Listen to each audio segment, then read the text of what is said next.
Welcome to Hosbrutality. I'm Stefan Zarnecki of Black Tie Tours. With me, as always, Wesley Jones of Tour Cascadia, and local artist and generally good guy, Cole Rogers. Generally. Yeah, unless you're one of the girls that you destroy. Oh, never mind. You're the one destroying my heart. They are destroying. That's true. I'm the victim in this whole situation. What are you talking about? Like every other white man. Yeah, Oh man, God. Cole is a good guy. Me too. Well, on that note, hey, welcome to Hosbrutality. We are here at a vineyard in the Chehalem AVA. We're going to get back to that in just a little bit and why we're here. Well, technically this is not the vineyard, but the vineyard's over there. How are you guys doing? Stressed out. Stressed I got a lot on my plate right now. Yeah, busy guy. I'm trying to figure out how to do like 80 hours worth of work a week and also have a family and see my 3-month-old son. We need to get some pictures up. Yeah, we will. Unless you're like he's chunky, like the Kardashians or something, and you don't want to show pictures of your children for a while. No, you're so famous. We'll bring him on the podcast. There we go. Lap. Heck yes. Pictures for now. Yeah. Cole, life good? Yeah, doing great. I've been just honestly like painting a lot actually because I've had a lot of time. So I mean, not a lot of time, but I haven't had a lot of money, so I haven't been going out. And and you're moved into a new apartment, and you live there. You live alone there, right? Yeah. Yeah. So it's quiet. Creative time, yeah. And I'm working on a mural, which I'm gonna put up in my room. Sweet. Yeah. Sweet. Going to Colorado. My sister canceled her trip to Oregon, but we decided we're going to meet up in Colorado. She lives in Kansas. Awesome. We're going to meet up in Steamboat and, I don't know, hang out, eat some ice cream. Where's Steamboat? Swim. Steamboat Springs in Colorado. Where's that relation to Denver?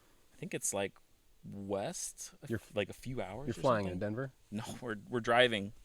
Oh, driving. Wow. Are you taking the adventure van?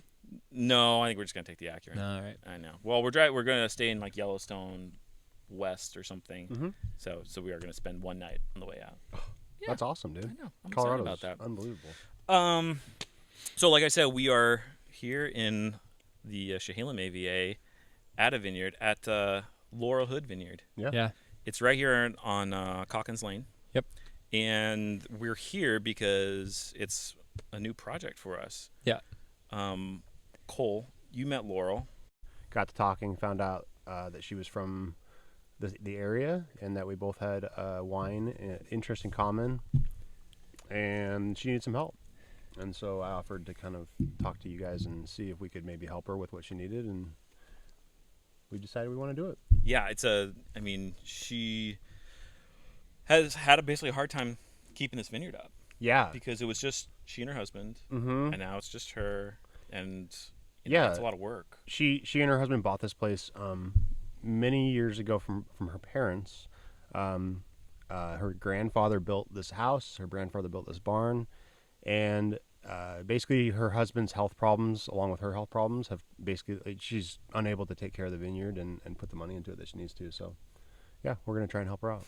It's such a cool crossroads though, because in so many ways this is something we've been sort of manifesting for years and years and years as a group, putting in the time and effort within hospitality and always looking for that opportunity. I think if Cole and I have a sickness, it's that we're constantly dreaming of any shenanigan we can get into that's going to put us closer to starting a wine label, like being on a piece of property, since we were at the Allison together. Mm-hmm. 2012, right? This is anytime we drink, we're just sitting together. How do we find ourselves in a position? Because believe it or not, none of us are independently wealthy. It's true. Shocker. I know. Nope. You think by the car I drive that I just am rolling in it. But right. I'm just blessed with this amazing body. Yeah, Stefan. That's about it. You know. You got to get your Instagram followers up. Yeah, there we go. No, so it feels really good to be sitting here, having this conversation now. Yeah. And seeing what comes. Yeah, I've been up, I don't know, 4 mornings, something like that, 3-4 mornings, and God, it's peaceful out here. Yeah, there's something like about working the land that I get now. Well, I don't know if I get. But it's 4 mornings, but like, it's been great. Right. It's like I don't mind getting up early right now. Of course, it's beautiful. It's not raining, and there's no pressure on right now. So no, I don't have any idea what real farming is like. Right.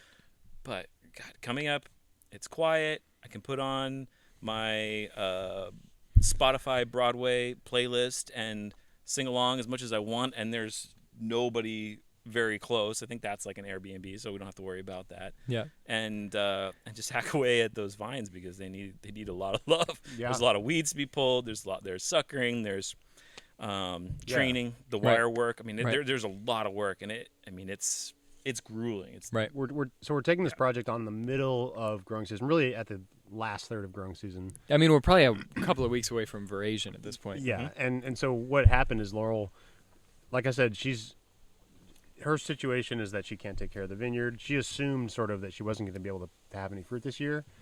That was when we met, and all of us decided, okay, we're going to try and salvage this year. So that's what we're doing. We're making the most out of this vineyard this year.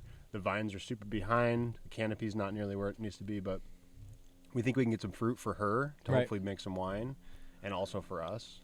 Maybe, yeah. If we can mess around with that a little bit, but the point is, like, we've taken this project on, and it's actually really exciting for us. We're not 100% sure where it's going to go yet, but we're kind of in the process of working that out.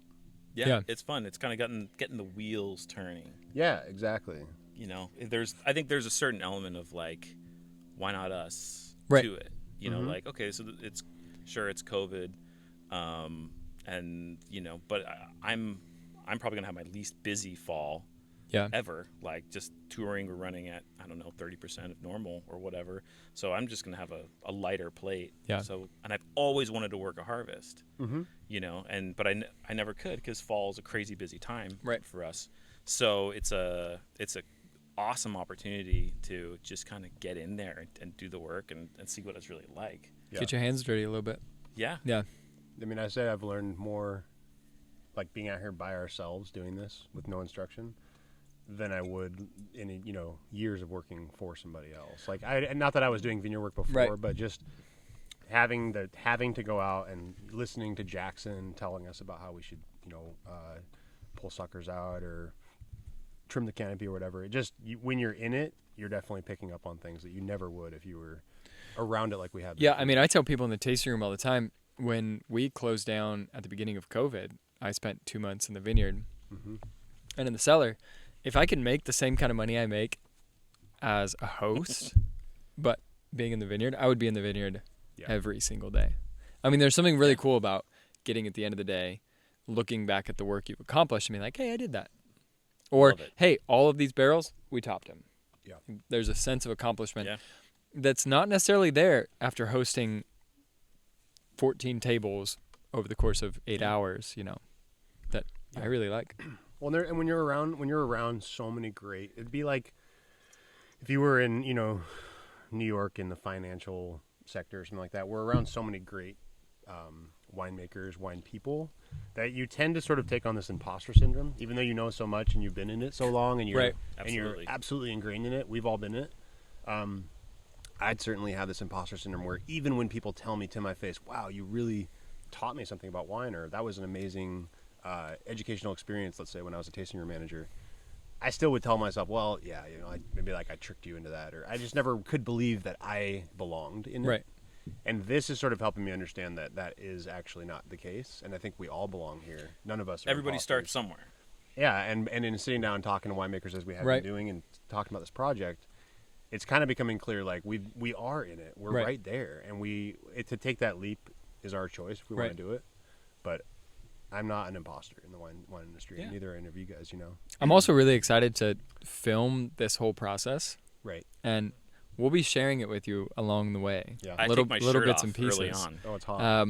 But I'm also really excited for the flip side of that, to show all of the guests that come in from the big cities who haven't actually they have no calluses on their hands, let's put it that way. Right. That are always like, I could come out and start a vineyard. It's like, hey, I want to be an intern. motherfucker, you're not actually going to come do this kind of work because it sucks One at day. some points. Like, when we're out here in January cutting everything back for the next year, it's not sexy. It's not going to be... Maybe the most idealized career in the world is the owner of a winery. Right.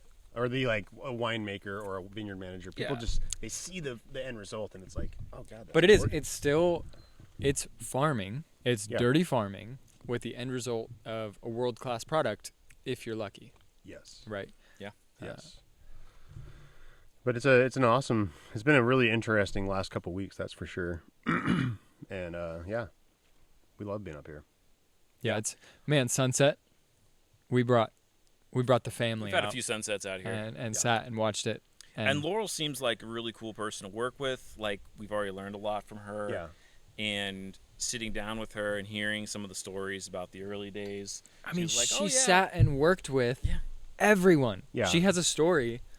I love it. She just has love for everyone. I mean, whether she's talking about any of the... Oh, yeah, I was in my kitchen with David Lett that one time, or David Alsheim or whatever. Right, and talking about all the harvests she worked. Yeah. Or David brought up these shiners from, like, 1976. Yeah. Like, 30-year-old bottles of wine they just drank together. We're all sitting at the table listening to her with our jaws on the table. I mean, we actually tasted with her a wine. 97?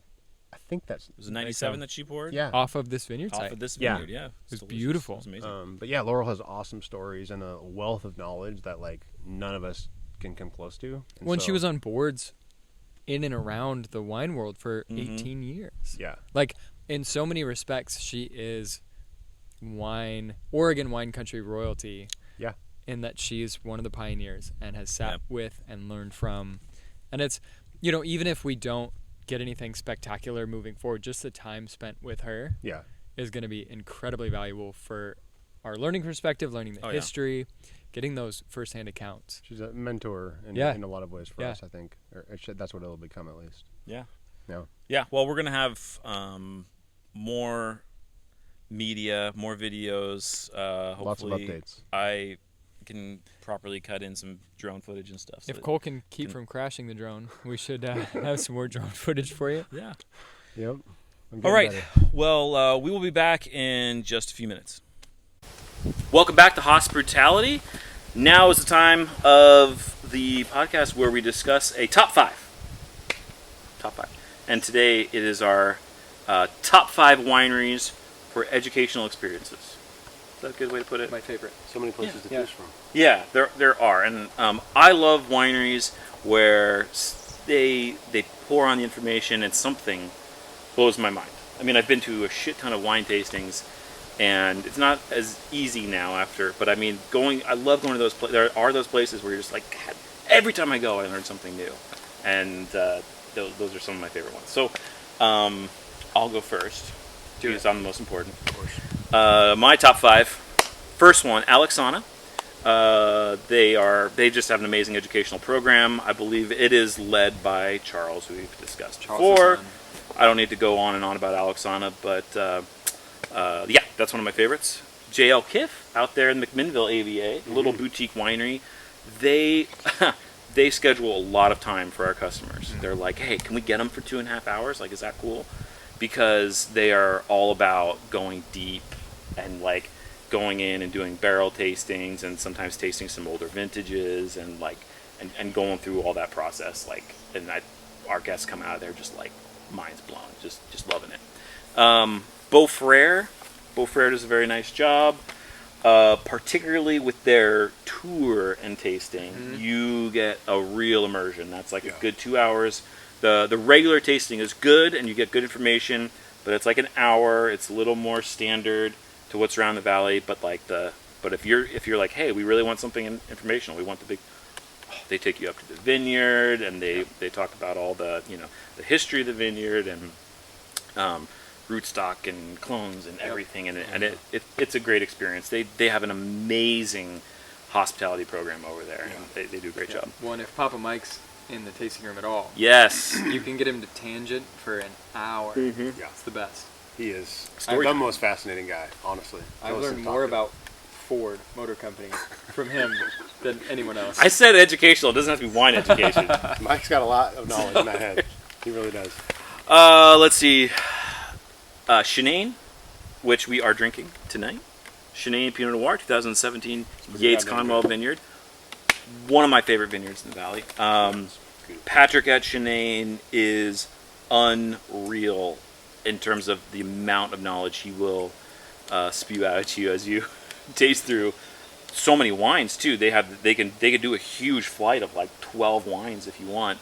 And Patrick is going through every vineyard, and he's pulling out his phone and showing you pictures and talking about the people. And like, if you want connection to the places where the wines are from, Patrick will give it to you. He's amazing. He's only there on Saturdays. There's other people around that do tastings, but Patrick is the one you want. Personally, that's what I would do. And then last one, Carabella. They are Carabella's up like kind of Parrot Mountain, Wilsonville, kind of out there. Mike is the owner and winemaker, and what they'll do is you'll start at the top of the vineyard, and like we'll drop people off up there with Mike, and you'll walk down through the vineyard down to their tasting barn, and he's like a geologist, so he's going like into all of the dirt and everything, and he's a geeky guy. And where all the rocks came from. Yeah, and it's got a great view up there, and like he does a killer job. Yep. I'm all about the Carabella experience. Yeah, that's what my five. Excellent. Five. To add to Beaufrere, I got to sit in on their library tasting when I took some guests out with Black Tie. That was also an amazing educational experience. Yep. They had some super old wines in there, and they do a really good job like maintaining their library. So, yeah. My top five, starting with the Dawn, particularly tasting with Dawn. He's a former rocket scientist. I don't know if you're a former rocket scientist. He's a rocket scientist who now makes wine. So if you want to get an education on things that you have no ability to comprehend, like me, rocket science stuff, he'll tell you all about it, and you can nod and smile, act like you're understanding. But with wine stuff, he's amazing. He's a genius, and makes his stuff obviously with a very scientific kind of style to it. And he's constantly experimenting. Mm-hmm. He's always telling you about what he has in his fermenters. He loves talking. Yeah, and chemistry is so fascinating to me. So, I love it on. Natalie's Estate. I've known the tea gardens for a really long time, and it was actually my first experience working in a winery. And Boyd's really passionate about. Well, both Boyd and Cassandra are really passionate about. They were career. They had different careers, started a winery sort of midlife, and they love sharing about all the work you have to do and everything that goes into making that winery what it is. And they also make big reds, which is cool. Tasting something different besides Pinot. They get a lot of their fruit from warmer climates. Grand Moraine has a really good, if you do the tour Grand Moraine, particularly when Anne-Marie was there, but I think they really good program. Bergstrom, the Echelon tasting specifically. Yeah. I have Dynamite. Yeah, and one of the best educational experiences in the whole valley. Long tasting, like 2.5 hours. Yeah, they brought a chef out from New York. Yeah. Part of the team. Pairing all the wines and everything. But Echelon, certainly one of the best. Shout out to Vanessa. She is incredible. The best. Yeah. So you tons of kill feedback. it. Yeah. Tons of feedback from you guys about that tasting too. And then Evening Land, on certain Memorial Day, Thanksgiving weekends, Evening Land will do it. They'll set up a tasting out at the Seven Springs Vineyard. Yep. To me, that's one of the best education. Again, back to the vineyard, it just feels different out there. But Evening Land has one of the nicest. Seven Springs is one of the nicest vineyards anywhere, I think. And that experience is really nice, tasting their wines, seeing the source. Yep. Another experience where you walk the vineyard. Yeah, there's nothing like it. It's super intimate. Yeah, exactly. My top five. Patricia Green has to be, I think it's my number one, because they have the ability to taste things side by side from single clones, or if you want to have a soil designate experience. Just the history there. And probably if you give them a heads up ahead of time that you want that geeky experience, they could be more prepared. Right. That probably is a general rule, but I think that is for most tasting rooms that can do the education piece. Yeah. If you call and say, I've got someone who's one, buying, two, wants to really dive deep, a lot of us can do it. Antigua Terra is a phenomenal experience. They have a couple different levels. They have one too where they pair the wines that have influenced from around the world, how those have influenced the wines they're making now. So it's kind of a unique experience, especially if you are a kid like me that grew up in the valley. I haven't traveled the world, right? I can speak on French wines about this much. So to be able to sit down and have 3 French Pinots right next to 3 Oregon Pinots and learn, it's really special. Big Table Farm. Oh yeah. If you can hang out with Claire and Brian. They'll rock your world.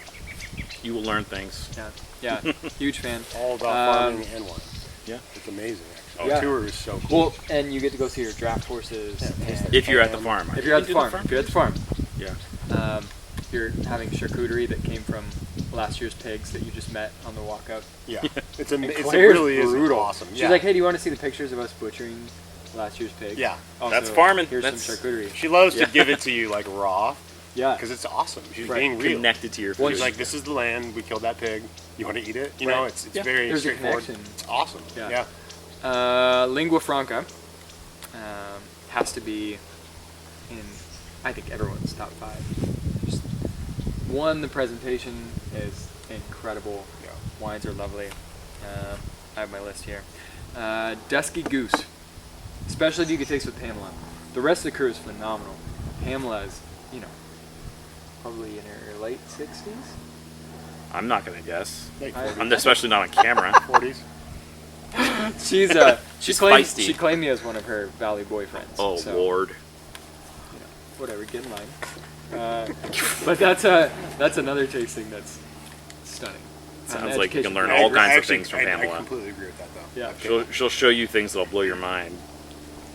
Not to mention Apparently. their interior. I think it's the first time on the podcast I've been speechless. Talking about Leslie's dating life now. Pamela, God. She's a gem. She's a gem.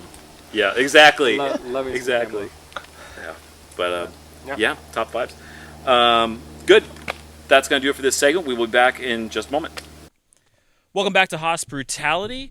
Now is the time of the podcast where we discuss what's been brutal and what's been beautiful. So, Wesley, what's Brutal. been brutal? What's been brutal? One place not to go get drinks and a bite. Yeah. I had such high hopes for Old Town Bar and Grill. Downtown Newburgh. Turns out it's not great.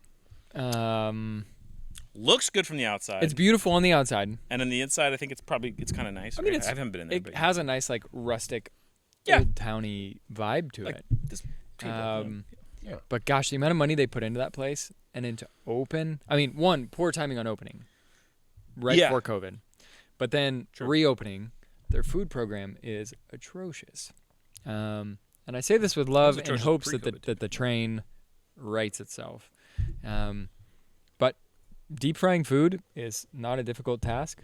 And when you order chicken strips and you get 3 chicken strips and 2 fish sticks, Unbelievable. chicken strips and fish sticks, if you didn't know, look very, very different. One is wide, and the other is very long and narrow.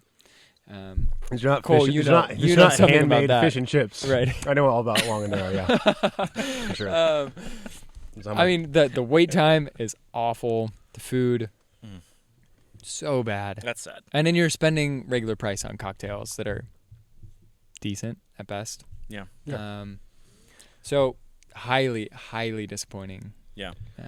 In knowing what it could be with that space. Yes. Like, But that this is space not a is death prime. sentence. This is not a death sentence. No, they could write the boat. If you're watching and you don't like what we have to say, fix things. We'll go back in and check it out again. We got an extra seat at the table. Yeah. So come Or on, let's have a and- conversation. Or come and tell us that we don't know what the fuck we're talking about, and that's fine too. Right. So, Yeah, and we don't want to shit on anybody, but we do want to be honest about our Right. opinions. Times are tough with restaurants and Totally. But part of what we want to do as a group, there's a yellow jacket by my ear. oh boy. Part of what we want to do as a group is highlight where to go, and right now, as it Yeah. stands, where you're probably not going to recommend to your family and I friends. don't want people coming in on their honeymoon who have like 2 dinners in the valley, Right. and one of them they're like, "Oh, this place looks cute" or whatever, and go there. And Right. you know, when there's other great options. That's why we're Right. doing If it. you're gonna pick something for just like a bar and bites, Ruddick Wood is what I'm suggesting over Old Yeah. Town. Reddick's Barley, great. Whatever. Yeah.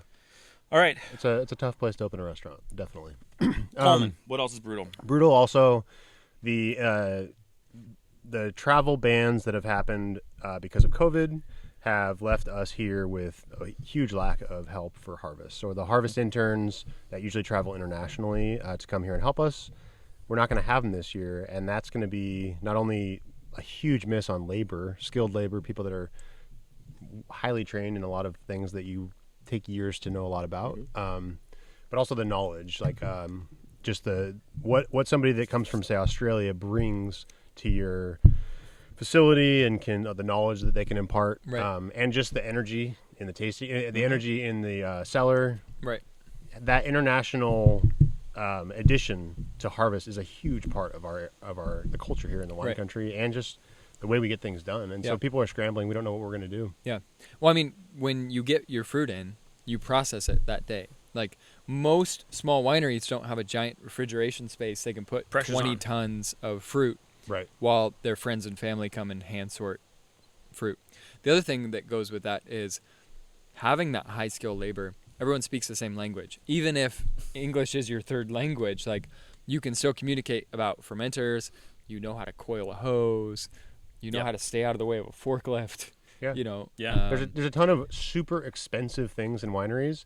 Making wine is a pretty simple process in the sense of if you look at the whole thing, but all the little steps that have to be done in between that require knowing how to operate a pump. And the kind of things that you're operating are thousands and thousands and thousands of dollars. And one small mistake, not sealing, not putting, the right cap on something could lead to thousands, hundreds of thousands of dollars. Right. You don't put a clamp on a giant tank. Yeah. And you lose thousands of gallons of juice. Yeah. I've heard of an entire fermenter being left partially open and leaking over the floor of the winery, losing how many barrels of wine? Even the energy and camaraderie, like you're putting in 16-hour days. Yeah. So you don't have time to teach someone who's never done wine before on the fly. That's a huge drain of energy. Yeah. Like you need people that are behind you on your left and right that know what they're doing. Yeah. And you can accomplish a task together as a group. Brutal. Yeah. So problem solving in the valley this fall. Yeah. Yeah, it's going to be interesting. And then what's been beautiful, I had the opportunity to write, which is great.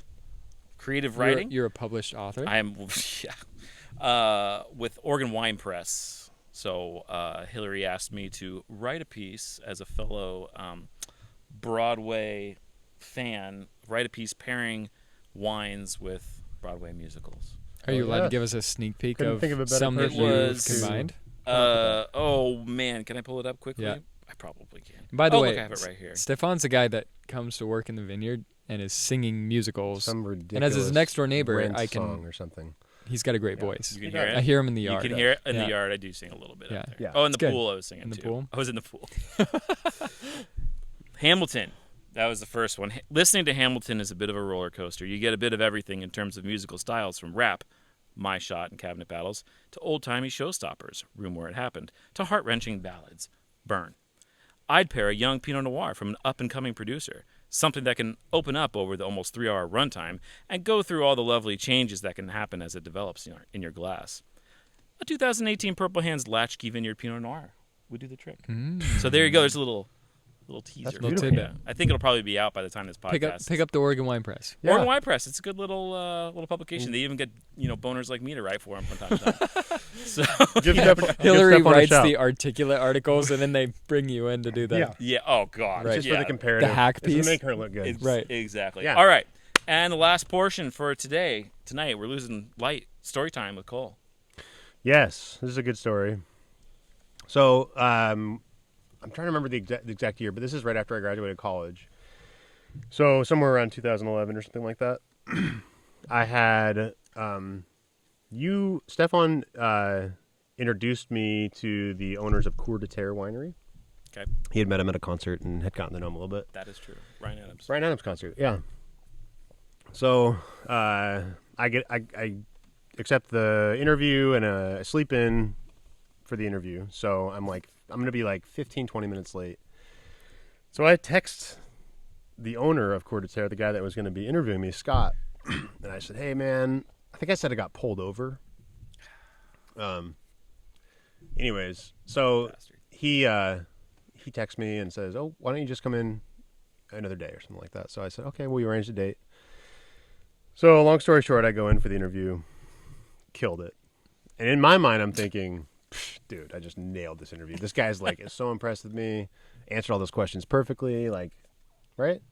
How you would feel when you just got a business degree, you think you're going to go take over the world. So Scott, he says, "Oh, it's really nice to meet you. You're great. You seem like the kind of person that would really do really well here." definitely not going to hire you. And I go, oh. And he goes, yeah, why'd you lie to me? Oh. And I just said, because I felt embarrassed about sleeping in. He goes, yeah, I thought you probably drank too much the night before and slept in or something. Is that what happened? And I was like, yeah. And he goes, that's fine. You could have just told me that's what happened. But since you lied, and since you are the kind of person that I do think can do really well, I'm going to give you good advice, and I'm not going to hire you. I would never hire you. And I was just like, I appreciate that. Props. Respect. So, yes. So, long story short, later on, when I was working for Cody, I ended up going up to Scott and just telling him, wow, that was actually an amazing experience. It really was. Because the reality is when you mess up, it's better to admit it. And it was one of those moments where I was like, I can't get out of this. Right. And it was a good life lesson. So. Don't lie, kids. The value of a good mentor, too, though. Yeah. Like, sometimes you need those. Tough love is often the best people thing. People give it to you straight. Love those people. That's how we started the tour company. I had a job interview in San Francisco, and the woman sat down, said, I'm not hiring you. You're not qualified, but you're entrepreneurial. What do you have? And I had the business plan in my backpack. Wow. Pulled it out, put it on. She took a red marker, started crossing things out. Said, I think you'll be successful. Call me in 5 years. Wow. There you go. 2 years away from giving her a call. Amen. Dude. But I think I'm in a pretty good spot. There you go. Yeah, you don't need people in your life to blow smoke. You don't need cheerleaders all the time. I mean, in some ways, that's what mom's for. I don't want my mom to necessarily be. Although my mom is pretty fucking harsh.